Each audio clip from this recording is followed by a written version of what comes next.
Alright you guys, what is going on, and welcome back to the channel today. So we had like a crazy windstorm last night, so if this video is a little late on upload, it's because the Wi-Fi is out, but I'm still gonna keep shooting and still doing what we gotta do. Today we got our up pipe and our wastegate in, so we can like permanently get the turbo mounted up, permanently get the wastegate and all that good stuff mounted up also. And then I also did some stuff with the fuel pressure regulator. As you guys saw in the last video, we mounted it to the intake manifold. I did end up moving it. I'll show you guys where, and I'll show you like the bracket that I made for it, but it's a much better, more functional spot as well. But I'm excited for today. Amazon should be dropping off some of our other fuel fittings so we can get the fuel system wrapped up also. So there's a lot of good stuff that's about to happen today, and a lot of other like good progress. Once the turbo's in there and we get our turbo inlet in, we can actually like get the intake manifold permanently mounted back on, which is something that I've been like itching to do. So as you guys remember, here is our engine bay. Right now I have the turbo like just set on the up pipe, and the up pipe just kind of like loosely bolted in there. I was just testing for fitment, and like it'll be fun getting that turbo inlet in there to fit on that turbo and come out and through and whatnot. I did end up ordering a replacement line for the power steering pump, because this line, there's no way that thing's gonna fit over the top of our turbo inlet once we get that thing on there. So I have a different flexible stainless steel line that's gonna be going from the power steering pump down to the power steering rack.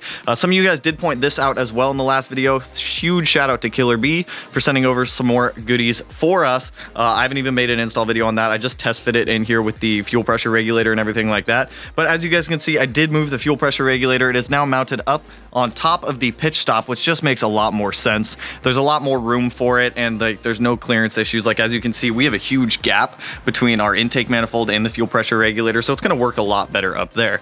But let me first run through here, pull out the turbo and the up pipe, so that way we can start getting our wastegate set up, get the wastegate mounted up onto the up pipe, and then we can like start getting that stuff permanently mounted in the car. I'll run through just a quick recap of how to set up a wastegate and get it all on your up pipe. I do have a dedicated video for that one. As we're going through it, I'll link it somewhere like on the screen. So I got the up pipe and the turbo temporarily pulled out of the car. So if you guys remember last time we set up the wastegate, we had a 44 millimeter. This one is now a 38 millimeter tile. Tial and Turbo Spark are typically my go-tos for external wastegates, but they do come with a variety of springs, so I need to like look on their chart to see what spring combo we're going to be running, because we're going to be setting the wastegate to 0.9 bar. If you want to convert that over to PSI, you can just do 0.9 times 14.7. 1 bar is just 14.7, so that'll tell you like what color combo to run. Just go on Tial's website and they'll like show you what like green spring, black spring, white spring, whatever springs you're gonna have to run in there. So I'm just gonna time lapse going through setting this guy up. If you guys do want to watch that whole video, I will, like I said, I'll link it somewhere. It does come with the air fittings that we need. Also, I'm going to be running one off the top port and then one off of the side port right there, just for boost control. We're not going to be using the water jackets, so I may plug those if it did come with plugs. If not, I'll just leave them open. It's no big deal. So let me get this set up. We'll get this guy temporarily fit up onto our up pipe right there, and then we can get the up pipe in the car, set location for where this has to go, and then we can start getting the turbo in there. We can get all the fun turbo stuff done today, because everyone loves turbo stuff. I love turbo stuff. You love turbo stuff. We all love turbo stuff. Right. Brown, get you in right there.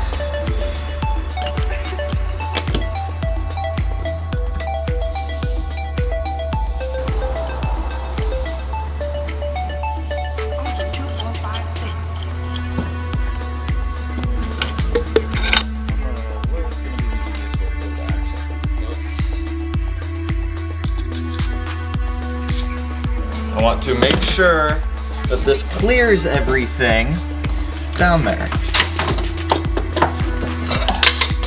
Okay, well, there goes that.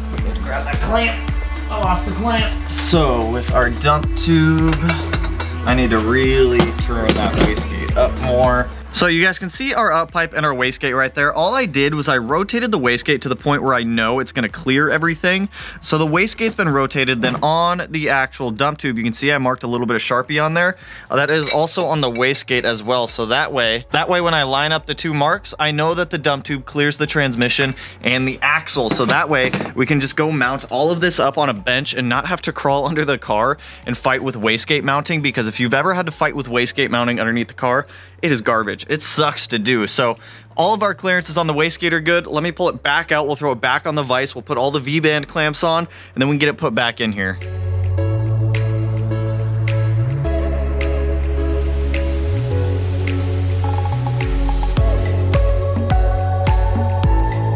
Yo, Amazon dropped off some packages. What is in package number 1? What is this? What is this? Oh, fuel fittings. Dope, what's in package number 2? Sick! The single ear pliers. So Amazon dropped off 2 of the other fittings that I needed. One of them was a 45, which I don't need, but I did need this straight, so that's awesome. So that way we can finish the fuel rails, or the fuel lines. And I got the single ear collar pliers. These are what you use to like crimp those fuel line stuff. We'll do that in a little bit. But our wastegate and up pipe is set up. So I got all the studs tightened down. None of them are gonna back out by hand, which is what we want. The wastegate is bolted up to the up pipe, and the dump tube is now bolted onto the wastegate. So like I said, go in there, like make sure you double check all your measurements, make sure everything is like solid with this, so that way you're not having to like go down there, move the wastegate, move the dump tube back and forth, back and forth, back and forth, back and forth, back and forth. So let's get this thing in the car so we can get our turbo mocked up. Yes, the up pipe and external wastegate is in and it clears. So it's a little difficult to see, but the dump tube is not touching the transmission, which is exactly what we wanted. We have perfect clearance above the axle, so that way we're not overheating that. I do have a new gasket on the up pipe and everything is tightened down. It is not going anywhere. I am so pumped for this. Let's get the turbo on here and actually get it mounted up. Like I said, I do have that new gasket on there from FP, so we should be good on that. And also for the spring for the springs that I used in the wastegate, because I didn't really say the colors, it did end up being black and green for 0.9 bar, which is just under 14.7 psi. It came up to like 13.05 or something like that. So let's get the turbo mounted on here, and then we can, like, I'm so excited we get the turbo. Let's put the turbo on. Come here with the turbo. That drain tube hose should be fine right there. Come back a little. Yes, let's get you bolted down. Let's get you bolted into your home. Welcome home. This is where you live now. You live here, Mr. Turbo, Senor Turbo. This is your new home. You will love it here. I will take excellent care of you. We'll enjoy our life together. We'll have a happy, good life. We'll have a good, happy life. That bolt's gonna suck to tighten down. Yo, our turbo is on and it is mounted. If anyone else is running an FP Black and you have any recommendations for turbo blankets, please let me know, because I have absolutely no idea what's gonna fit that thing. But if it's like a stock VF series turbo blanket that'll fit, then by all means, we'll run that. I just don't know. I haven't found anything on the interwebs. But our turbo is mounted in, the drain hose is put back on, and the lower coolant hose for the turbo is hooked back up. I do need to get the oil feed line ran onto that guy, but we'll do that in a minute. I'm stoked for this. Like, there's barely any clearance down there. Like, if I can even get the camera down there to show you guys, the turbo is pretty much right against the bell housing of the engine right down there. It is so close for fitment, and like getting that turbo inlet on there is gonna suck, because you guys can straight up see the TGV on there. I'm pretty sure the FP inlet comes out and then goes over and then comes out. I'm really hoping that it does. I don't even have the turbo inlet yet. I was told that it should be at the PO box today. Hopefully it is, but I'm stoked for this, you guys. Like, we have our turbo mounted in the car with our wastegate and our dump tube and the up pipe. It is all coming together. We pretty much almost have the entire exhaust system. I'm still waiting for the Grimmspeed downpipe to ship. I haven't gotten that yet. It was on back order till like mid-January, so hopefully it ships here like this week or like early next week, so we can get that put back on the car. Tomorrow the coilovers and the brake rotors come in, so we can get that knocked out. I would put the header on here right now, but we still need to wrap that guy back there in exhaust wrap, so I'm not going to worry about throwing that on right now.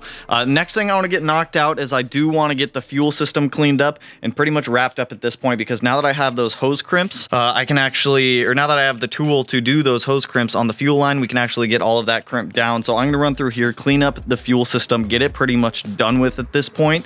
Actually, we should be able to finish it all except for one line, because I'm waiting for some more braided line to come in, because I messed up on measuring, because I ended up moving the fuel pressure regulator up there. And for those who are curious on the bracket, this is what I pretty much did, is I just made a U bracket out of some stainless steel, powder coated it, bolted the fuel pressure regulator up to it, and then bolted it up to the pitch stop up there. So this thing is sturdy. It's not going anywhere. It's not going to move. It still clears the hood, and we still have full access to be able to see what our fuel pressure is and adjust it when needed. So let me run through here, clean up the rest of these fuel lines, and we'll keep going on getting this thing like one step closer to being back on the road.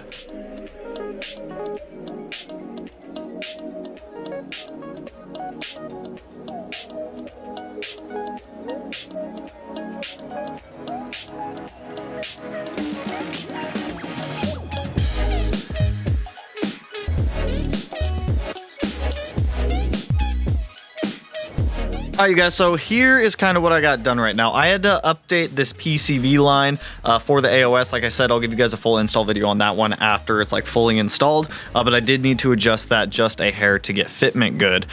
Turbo is bolted up, oil line for the turbo is going to that. So if you guys are using a similar oil feed line setup, so I'm using the IAG one where it goes off of the AVCS and the back of the block, because this is a journal bearing turbo. We need a lot of oil going to it. So you can't use the eyelet that comes with the IAG oil feed line. You have to use the one provided by FP. So this is the one that I pulled off of the feed line that was supplied by IAG. It's just too small. The banjo bolt for this new feed line is significantly larger, and the oil feed port coming off of that is significantly larger. So if you look at this old one right here, the oil galley coming out of that banjo bolt is relatively small in comparison to the one coming out of the FP one. So make sure you guys do swap the eyelet over to this new one from FP if you are using the IAG setup. But as for the rest of this, I got the fuel line pretty much done. I'm having a struggle trying to figure out how to connect these up to the stock fuel lines. Like, they just don't want to secure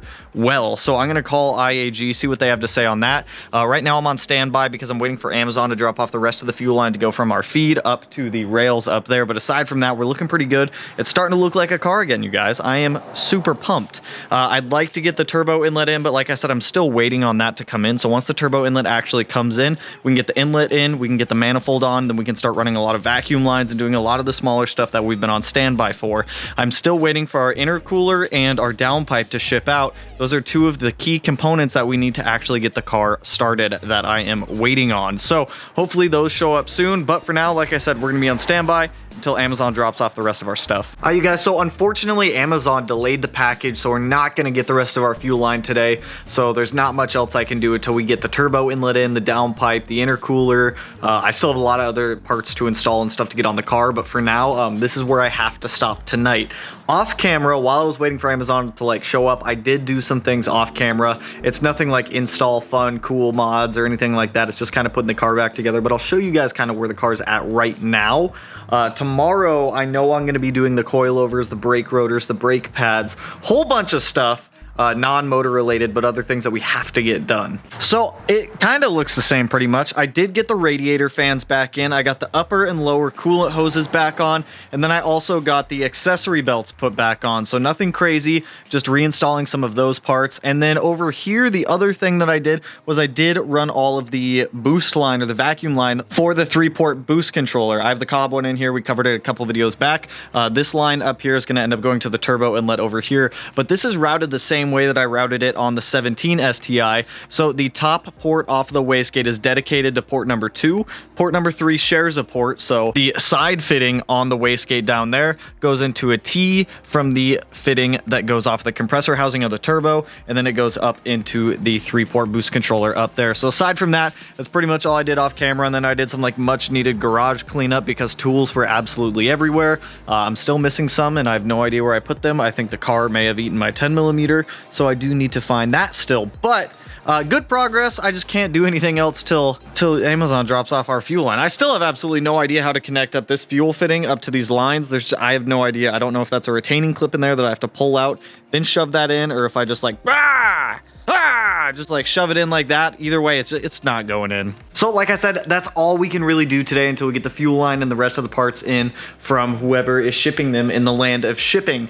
But anyways, if you guys liked the video, you know what to do. Go ahead and hit that like button, turn it black, blue, green, yellow, red, purple, cyan, magenta, yellow, I don't know, whatever color turns for you guys. And if you're not already subscribed to the channel, hit your boy up one of these corners because we got a lot of good stuff coming up. Why would you want to miss it? There's no need to miss it. Don't miss it. Hit the subscribe button. And with that, I'll catch you guys in the next one. Peace out, homies.